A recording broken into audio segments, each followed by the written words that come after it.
जी, अस्सलाम वालेकुम स्टूडेंट्स, मेरी आवाज़ आ रही है? कोई एक मुझे कंफर्म कर दे प्लीज़। यस मैम आ रही है। जी, थैंक यू। अच्छा जी, पिछले लेक्चर जो हम पढ़ रहे थे डायगोनलाइजेशन ऑफ ए मैट्रिक्स या मैट्रिक्स डायगोनलाइजेबल है या नहीं, इससे रिलेटेड अगर किसी का कोई क्वेश्चन, कोई कंफ्यूजन है तो डिस्कस कर दें।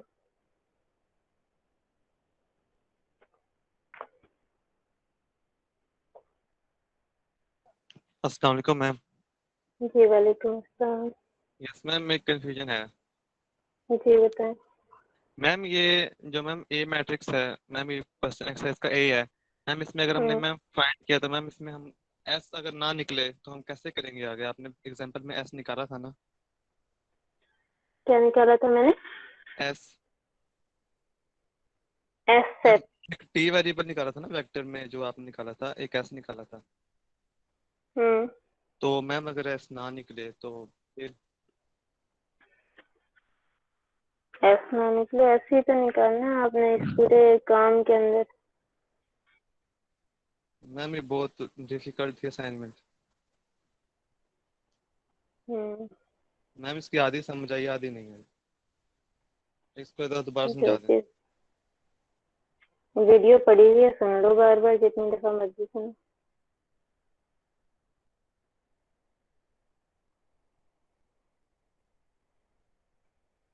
जी, और किसी का क्वेश्चन?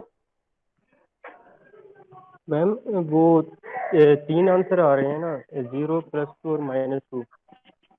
हम्म, तो हम 0 ऐड करेंगे लास्ट में, क्योंकि 0 तो सबको सेटिस्फाई कर देता है। अगर हम 0 मैम ऐड करते हैं तो हमारे पास 3 डिग्री आ जाती है, अगर नहीं करते 2 डिग्री, तो वो डायगोनलाइज तो ना हो ना। 3 डिग्री और 2 डिग्री का क्या मतलब? आपके पास जीरो वैल्यू आ चुकी है, एक वैल्यू 2 आ गई, एक -2 आ गई, तो तो मैम आपने 0 अब भी 3 के लिए अलग वेक्टर निकालने हैं। 0 के लिए अलग एक वेक्टर निकालो, 2 के लिए अलग निकालो, -2 के लिए अलग निकालो। मैम जो 0 के लिए निकाला वो सेटिस्फाई तो हर किसी को करता है, तो इसमें भी हम 0 का वेक्टर भी लिखेंगे। 0 हर किसी को सेटिस्फाई कर रहा है, वेक्टर का सेटिस्फाई करने का मतलब क्या होता है, ये बात नहीं मुझे आपकी समझ आई। तलहा रहमान को क्या मुसीबत पड़ी है अपनी स्क्रीन प्रेजेंट करने की?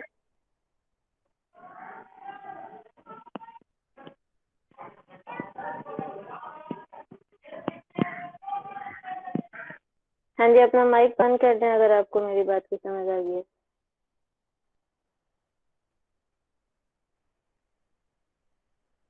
काम करने लगो तो काम समझ आ ही जाता है। अगर करने से पहले ही सिर्फ इतना ही कहना है कि ये मुश्किल बहुत है और हम कर नहीं सकते, तो इस बात का तो मेरे पास कोई हल नहीं है। लेमडा इज इक्वल टू 0, बेशक आपके पास वैल्यू आ गई है, आप तो उसके कोरिस्पॉन्डिंग यहाँ लेमडा को 0 पुट करें इस मैट्रिक्स के अंदर, और फिर उसके कोरिस्पॉन्डिंग जो भी आपके पास वेक्टर निकलता है उस वेक्टर को आप सेट एस के अंदर लिखें। अगर वो 0 वेक्टर है तो वो नहीं आएगा सेट एस के अंदर, और अगर 0 वेक्टर नहीं है तो फिर वो आएगा। 0 वेक्टर मतलब x1, x2 और x3 तीनों की वैल्यू 0 आ जाए।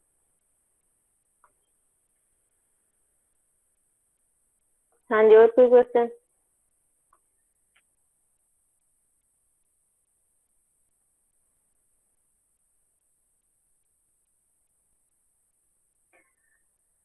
कल वाली क्लास में हमारा लास्ट लेक्चर होगा। ईद के बाद एक दिन हम रखेंगे जिसके अंदर मैं आपके सारे कोर्स में से एक क्विज लूंगी, जिसमें मिड का भी सारा शामिल होगा, फाइनल का भी सारा शामिल होगा, सारा कोर्स पहले लेक्चर से लेके लेक्चर नंबर 29 तक। आज 28 लेक्चर और कल 29। क्विज आपका ऑब्जेक्टिव होगा, लेकिन ऑब्जेक्टिव मतलब एमसीक्यूज के अंदर ही मैं सॉल्व करने वाले क्वेश्चंस भी एमसीक्यूज बना सकती हूँ। मैं हर तरह की चीजें जो है वो एमसीक्यूज में दे सकती हूँ। क्विज कितने मार्क्स का होगा ये मैंने डिसाइड नहीं किया, लेकिन होगा एमसीक्यूज की फॉर्म में। और ये ईद के बाद किसी एक डेट में होगा, मैं ईद के बाद ही डिसाइड करूंगी। लाइक 1 फर्स्ट और सेकंड तो छुट्टी है, तो 4, 5 या 6 में से कोई एक डेट रखूंगी। 4 5 या 6 अगर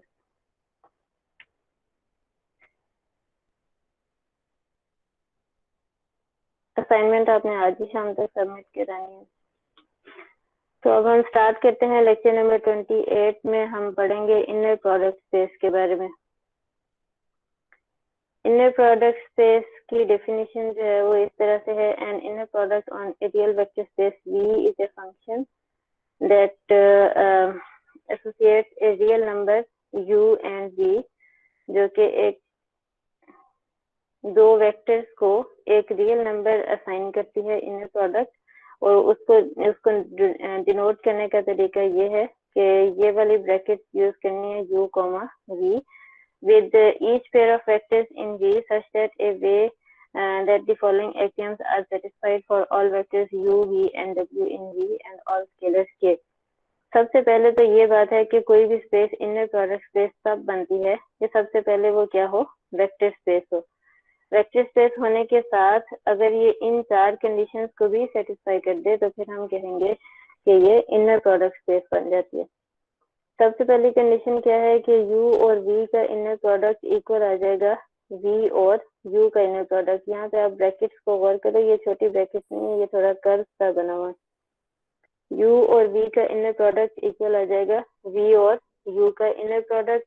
U plus V comma W का इनर प्रोडक्ट जो है ये इक्वल आएगा, मतलब U प्लस V का इनर प्रोडक्ट विद W, ये इक्वल आएगा U और V का इनर प्रोडक्ट प्लस V और W का इनर प्रोडक्ट। के स्केलर अगर हम एक ले लें तो स्केलर इनटू U वेक्टर का inner product with V equal आ जाएगा के स्केलर को बाद में लें, पहले U और V का इनर प्रोडक्ट ले लें।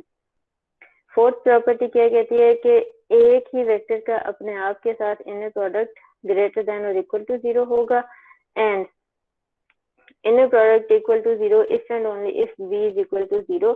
कि इनर प्रोडक्ट 0 होने का मतलब ये है कि वो वेक्टर V जो था वो खुद ही इक्वल टू 0 था, मतलब 0 वेक्टर के अलावा किसी और वेक्टर का इनर प्रोडक्ट जो है वो 0 नहीं आ सकता। इस एक्सियम का ये मतलब है। तो इनर प्रोडक्ट के लिए यहाँ पे एक एग्जांपल दी हुई है। सिर्फ इन पेजेस में से जो चीज मैं रीड कर रही हूँ या जो मैं समझा रही हूँ सिर्फ वही आपने करनी है, बाकी जो चीजें इन्होंने लिखी हुई हैं सब कुछ वो करने की जरूरत नहीं है। Euclidean inner product is the most important inner product on Rn। Euclidean inner product जो है ये Rn के ऊपर मोस्ट इम्पोर्टेंट इनर प्रोडक्ट है, और ये डिफाइन किस तरह से होता है। अगर ये हमारे पास एक U वेक्टर है जो कि Rn का वेक्टर है, क्योंकि इसके n कंपोनेंट्स हैं U1 U2 to so on Un, और एक ये V वेक्टर है, ये भी Rn का वेक्टर है V1 V2 to so on Vn। तो Rn के अगर हमारे पास दो वेक्टर्स हैं U और V, तो इनका इनर प्रोडक्ट जो है ये इस तरह से डिफाइन होगा।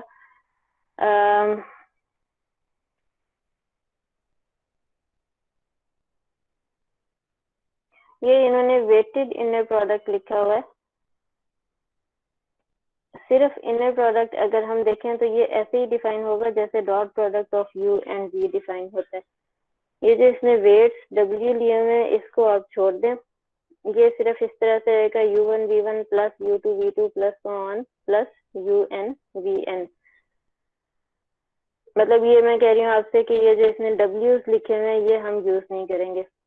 इनर प्रोडक्ट हमारा किस तरह से है, ये U और V का इनर प्रोडक्ट इक्वल है, पहले दोनों कंपोनेंट्स को मल्टीप्लाई कर लें प्लस दूसरे दोनों कंपोनेंट्स को प्लस वन प्लस UN और Vn को। तो सिंपली कहने का मतलब ये है कि Rn के ऊपर जो यूक्लिडियन इनर प्रोडक्ट है ये ऐसी है जैसे वेक्टर U और V का डॉट प्रोडक्ट हमने डिफाइन किया था। डॉट प्रोडक्ट भी इसी तरह से था कि फर्स्ट कंपोनेंट को फर्स्ट से मल्टीप्लाई कर दिया प्लस सेकंड को सेकंड से प्लस वन, इसी तरह से nth कंपोनेंट को nth कंपोनेंट से। ये जो इसमें एग्जांपल की हुई है ये भी वेटेड यूक्लिडियन इनर प्रोडक्ट है, इसको रहने दें।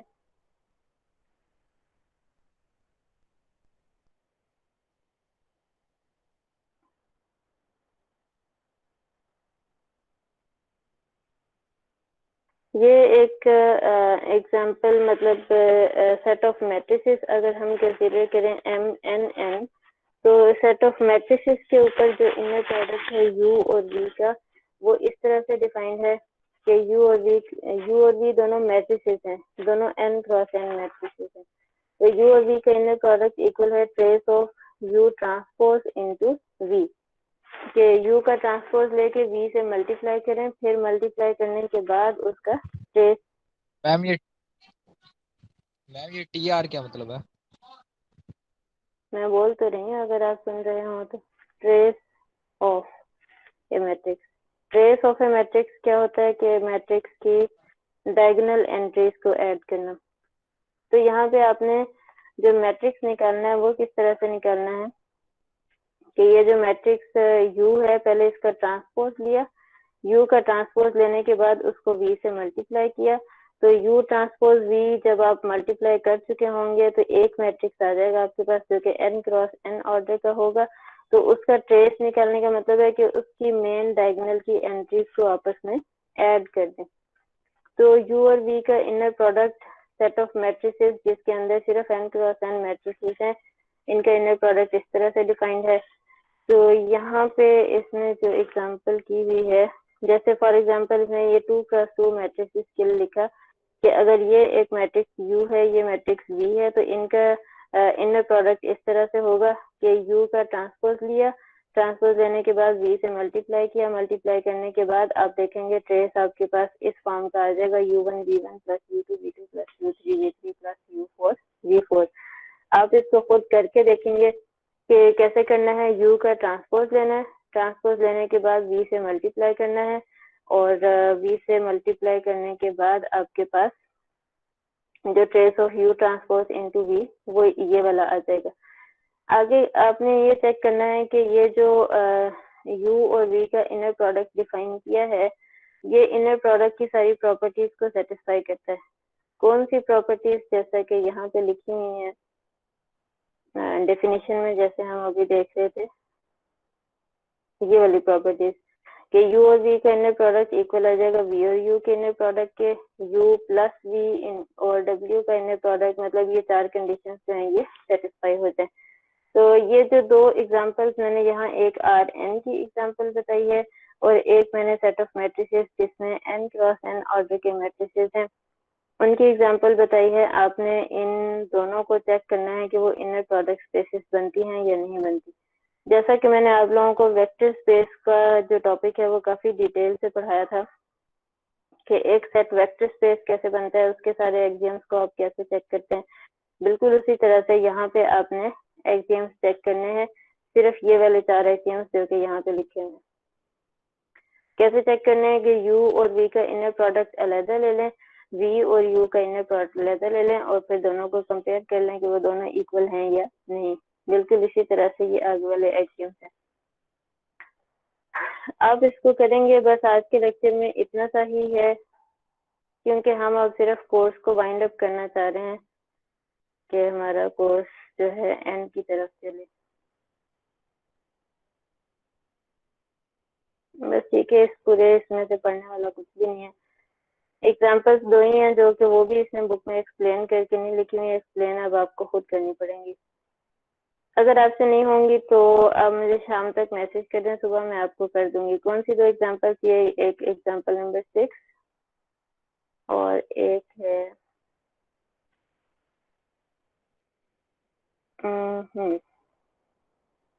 ये है एग्जाम्पल जो कि इसने इसको एग्जाम्पल की भी हेडिंग नहीं दी हुई, सिर्फ ये Rn के वेक्टर्स, वो भी हमने इसको वेटेड नहीं कंसीडर करना। ये W1 W2 Wn ये नहीं हमने कंसीडर करना, सिर्फ U1 V1 plus U2 V2 plus UN Vn।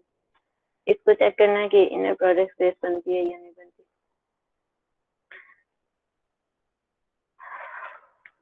Screen show नहीं हो रही। आप लोगों को शौक जो बहुत रहता है अपनी स्क्रीन प्रेजेंट करने का, किसकी हुई है प्रेजेंट अभी?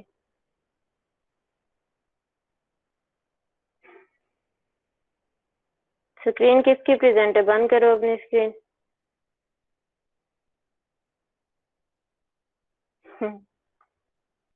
पता नहीं ये सब करके आपको क्या खुशी मिलती है। ठीक है, आप खुश रहें, मुझे तो कोई मसला नहीं।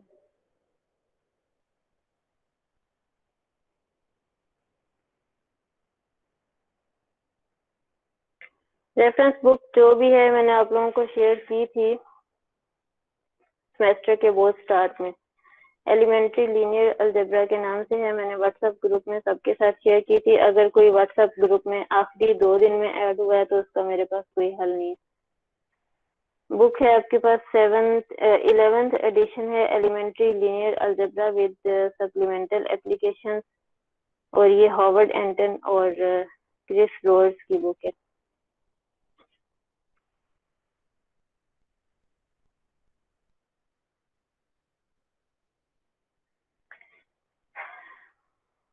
असाइनमेंट मुझे आज शाम तक सबमिट करा दें। शाम का मतलब शाम के 6 बजे। 6 बजे से लेट कोई भी असाइनमेंट आएगी मैं उसे एक्सेप्ट नहीं करूंगी।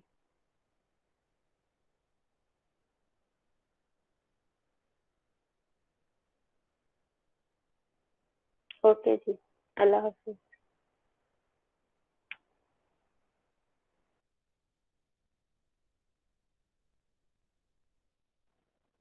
उसामा, हमारे व्हाट्सएप पे आओ, यही था ना बोल।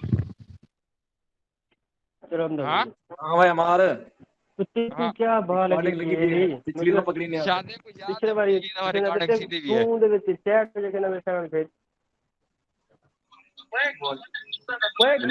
अल्लाह का बंदा चस्सा में भी है, चस्सा। कहना नहीं करा देंगे सुहेब ओए एक एक करते वो हुए चल बोलो। रिकॉर्ड थी ना पे हमने बाद में मैं एप्टी तो करनी तू मेरी सारे को भेजदा तू ही सुहेब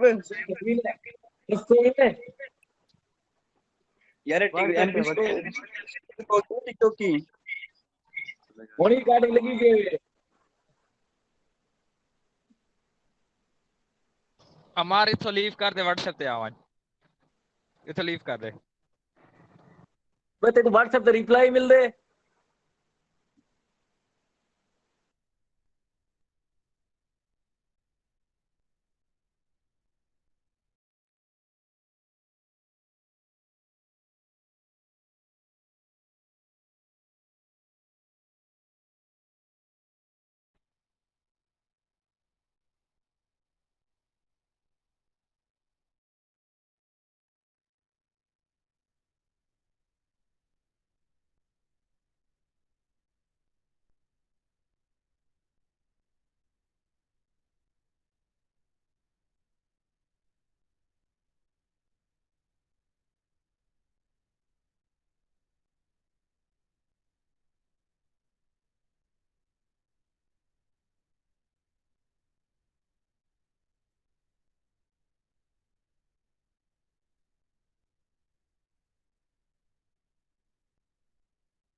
अस्सलाम वालेकुम, कैसे हैं भाइयों?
अली भाई कैसे हो?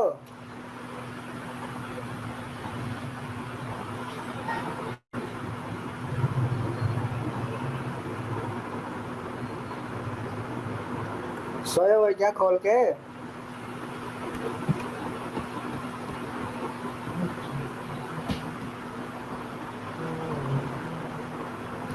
चलिए ठीक है, अस्सलाम वालेकुम।